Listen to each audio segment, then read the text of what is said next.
जमाया हुआ था, लेकिन वो उस डेरे का और उनके आने का कुछ बहुत ज्यादा फायदा लग नहीं रहा आम आदमी पार्टी को। देखिए कितनी बुरी हालत है, यहां पर 527 वोट मात्र मिली है आम आदमी पार्टी को, जबकि यहां पर आरजेपी बड़ा उलटफेर करते हुए, वैसे खैर माना यह जा रहा था आरजेपी यहां पर जीत हासिल कर सकती है और उसी दिशा में आरजेपी यहां से आगे बढ़ते हुए नजर आ रही है। इसको मैं ब्रांडिंग के हिसाब से अगर बताऊं तो जैसे कि टाटा नैनो का फेल होने का एक कारण था कि उसको ब्रांड किया गया था चीपेस्ट कार। तो कार लेना ही अपने आप में, आदमी सोचता है कि जीवन में कुछ ऊपर हो गया, और जब उसको चीपेस्ट कार कर दिया तो वो खराब हो गई। मुझे लगता है आम आदमी पार्टी, गोवा में कुछ भी आम नहीं है, गोवा में हर इंसान खास है और वो खास बन के ही रहना चाहता है। तो जैसे कि अगर दिल्ली आप देखें कि वहाँ पर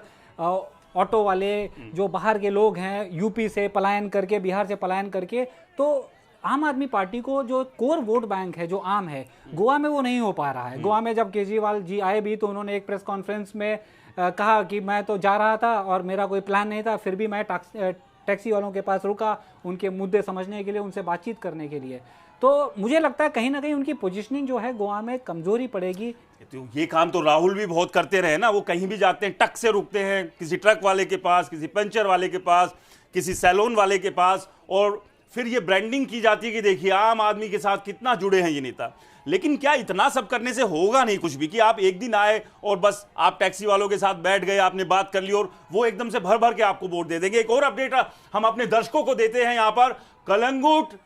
से जो बीजेपी अभी तक पीछे चल रही थी, कांग्रेस आगे थी, अब माइकल लोबो जहां से विधायक है उनके लिए भी थोड़ी खुशखबरी, वो शायद थोड़ा टेंशन में आ गए होंगे कि उनकी विधानसभा से उनकी जिला पंचायत का जो उम्मीदवार है वो पीछे चल रहा था, लेकिन अब फाइनली जो है अब उसने बढ़त हासिल कर ली है। तो कलंगुट से भी अब बीजेपी बढ़त लिए हुए, नतीजे धीरे धीरे आ रहे हैं, शुरुआती रुझान है, अभी तक 5 सीटों के नतीजे आ चुके। तो चलिए गोवा फॉरवर्ड पार्टी के मुखिया विजय सरदेसाई हमारे साथ लाइव जुड़ेंगे, उनसे बात करेंगे कि जो जिला पंचायत के नतीजे, कुछ देर बाद वो जुड़ेंगे और उनसे भी बात करेंगे, चर्चा करेंगे कि गोवा फॉरवर्ड पार्टी और कांग्रेस का जो ये गठबंधन था, क्या उनके मन मुताबिक ये नतीजे देता हुआ दिख रहा है। फिलहाल जो अभी रुझान जो नजर आ रहे हैं और जो नतीजे दिख रहे हैं वो तो नहीं लग रहा, मतलब ये गठबंधन का जो फायदा मिलना चाहिए था, वो चाहे गोवा फॉरवर्ड हो या कांग्रेस हो, बहुत कुछ नजर आया नहीं। इसको मैं ऐसे देखता हूँ, देखिए गोवा फॉरवर्ड अपने आप में सिर्फ विजय सरदेसाई ही हैं उसमें, उसके बाद उनका नंबर 2, नंबर 3, नंबर 4 कुछ नहीं है। आरजीपी में भी ऐसे ही है कि मनोज परब खाली ऊपर हैं, वहां पर नंबर 2, नंबर 3 उतना नहीं है, लेकिन कम से कम एक विचारधारा उसको जोड़ पाती है। गोवा फॉरवर्ड का जो था कि गोयकारपन, एक जो सॉफ्टर एग्रेशन था जो गोवा फॉरवर्ड में लिया था, वो आरजीपी ने उसको नए स्तर पे ले गए और उन्होंने उसको बुना लिया। कांग्रेस के पास में चेहरा नहीं है, शायद साधन भी नहीं है, संसाधन भी नहीं है, और अब ऐसा लगता है कि वोटर भी नहीं है। तो कांग्रेस, ये उसको मैं गठबंधन नहीं बोलूंगा, ये वो है कि 5-6 बच्चे साथ में आने थे, अपनी अपनी जोड़ी लेके लोग निकल गए, आखिरी के जो 2 लोग बच गए वो साथ में उन्होंने। लेकिन क्या जो आरजीपी जो एक आइडियोलॉजी लेकर चली थी, बाहरी और भीतरी, ठीक है, गोवंश को लेकर जो उनका वो मुद्दा रहा, क्या वो कहीं अब स्टैंड करता हुआ नजर आ रहा है? क्योंकि शुरुआत में जब मैं बात करूं 2022 के जो चुनाव थे विधानसभा, उससे पहले मैंने ग्राउंड जीरो पर रहकर टटोला था, गोवा के लोगों को टटोला था, और उस दौरान एक जो स्पार्क है वो आरजीपी के लिए दिख रहा था। लेकिन धीरे धीरे जैसे जैसे चुनाव आगे बढ़ा, थोड़ा सा उसमें कमी जरूर आई थी, लेकिन एक अच्छा वोट प्रतिशत जो है आरजीपी ने लिया, क्योंकि आम आदमी पार्टी से निकले थे ये लोग,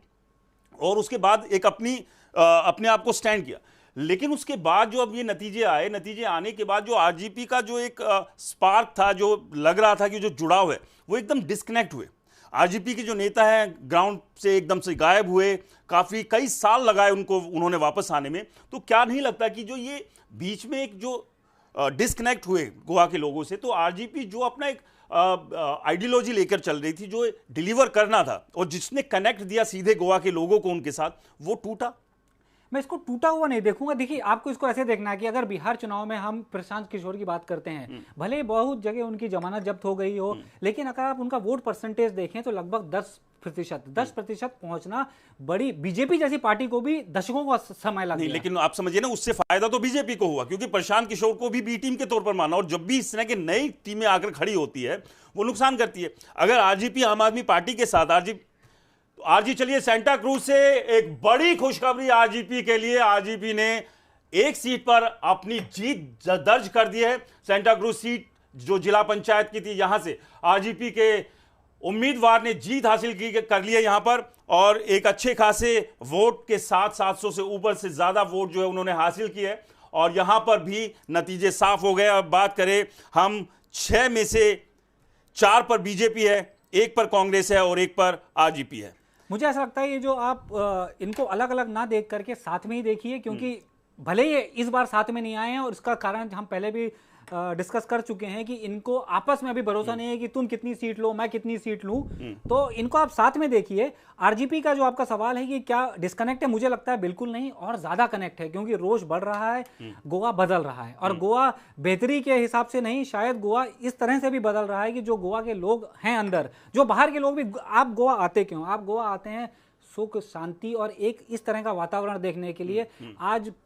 AQI पंजिम में खराब होने लगा है। गोवा में जो ट्रैफिक है, गोवा का जो अर्बनाइजेशन है, शहरीकरण है, गोवा में दिल्ली वाले, खाली अकेले नहीं बोलूंगा, बाहर के लोगों का जो बसना, आज एक एक प्लॉट 10-10 करोड़ का हो जाना, और गोवा के अपने लोग हैं बहुत बाहर पलायन कर रहे हैं, तो गोवा अपने आप में बदल रहा है। आज अगर गोवा को किसी ने नहीं संभाला तो ऐसा भी हो सकता है कि अगले 10, 12, 15 सालों में गोवा वैसा लेकिन नहीं इस रहेगा। बदलते हुए गोवा के लिए जिम्मेदार कौन है? आप बाहर के लोगों को तो जिम्मेदार नहीं ठहरा सकते, क्योंकि कहीं ना कहीं अगर यहां बात होती है कि गोवंस के लिए जो लड़ाई, क्योंकि मैंने एक चीज जो फील की यहां रहते हुए कि जो गोवा का यूथ है उसको जो स्किल होना चाहिए वो उतना स्किल नहीं है, और इसी वजह से वो पीछे छूट जाता है। फिर चाहे बिजनेसेस की बात करें, जॉब अपॉर्चुनिटीज की बात करें, तमाम तरह की बातें करें, तो क्या गोवा की जो पॉलिटिकल पार्टीज हैं वो, क्योंकि साफ दिखता है वो गोवा के वोटर्स को सिर्फ एक वोटर की तरह ही ट्रीट करते हैं, उनको मुझे नहीं लगता है कि बहुत ज्यादा फर्क पड़ रहा है कि हाँ बहुत ज्यादा रोजगार, बहुत सारी होता ना, आप अपग्रेड कीजिए चीजें। बाहर से आकर कोई आदमी एक बड़ा बिजनेस अगर खड़ा कर रहा है आपके इलाके में, तो क्या यहां पर हमारे पास उतनी टैलेंटेड लोग नहीं है? क्या है हमारे पास? गोवा में एक बड़ा नंबर है ऐसे यूथ का जिनके अंदर टैलेंट है, बस उनको मौका चाहिए,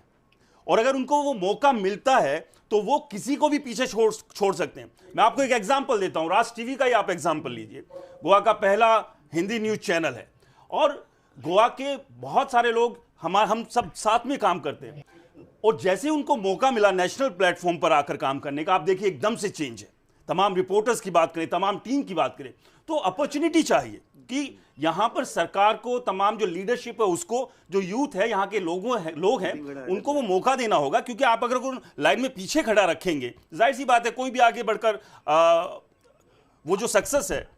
वो अपॉर्चुनिटी उसको ले लेगा।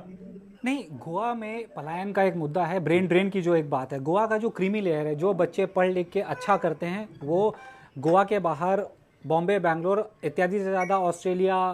लंदन, यूके, पोर्चुगल वहाँ चले जाते हैं। तो गोवा में ब्रेन ड्रेन का एक मामला अलग है। गोवा की जो स्थिति है, मुझे नहीं लगता कि आरजेपी ये बोल रही है कि बाहर वालों की वजह से है। आरजेपी के अंदर जो रोष है कि गोवा में एक जो गोवा की पहचान थी वो ख़त्म होती जा रही है, तो उसको बरकरार रखने के लिए या उसको बनाने के लिए, और बीजेपी पे उल्टा जो इल्ज़ाम ये है कि दिल्ली की पार्टी होती जा रही है, बहुत कुछ जो गोवा का था अब वो गोवा का नहीं रह गया, टच फील ख़त्म होता जा रहा है, रियल स्टेट प्रोजेक्ट जिस हिसाब से आ रहे हैं। तो मजे घर जो योजना आई उसमें एक सीधा सीधा इल्ज़ाम ये लगने लगा कि गोवा के लोगों की ज़मीनें या गोवा के लोगों के घर बहुत ज़्यादा हद तक, हालांकि इसमें कोई अभी तक मेरी जानकारी में ऐसा डेटा नहीं आया है कि ऐसा हुआ हो, लेकिन इल्ज़ाम विपक्ष की तरफ से लगातार लगाए जा रहे हैं कि ये जो सारी योजनाएं हैं ये बाहर के लोगों के लिए ज़्यादा कारगर साबित होंगी, उनको उससे ज़्यादा फ़ायदा होगा, और गोवा के लोग और गोवा की जो अस्मिता है, गोवा की जो आइडेंटिटी है वो खतरे में है। तो इस मुद्दे को लेकर के आरजेपी आगे बढ़ रही है। इसमें संविधान की तरफ से भी जो नुकसान आरजेपी को झेलना पड़े इतना आसान नहीं होगा कुछ, लेकिन ऐसा लगता है कि गोवा की अस्मिता पे बात करेंगे, क्योंकि ये बहुत अहम मुद्दा है और इस पर चर्चा होनी चाहिए, क्योंकि चर्चा होती नहीं है, और उस पर भी चर्चा करेंगे। लेकिन एक अपडेट हम दर्शकों को दे दे, 3 और जिला पंचायत के पे खोला में कांग्रेस आगे चल रही है, बारली में कांग्रेस ने बढ़त बनाई हुई है।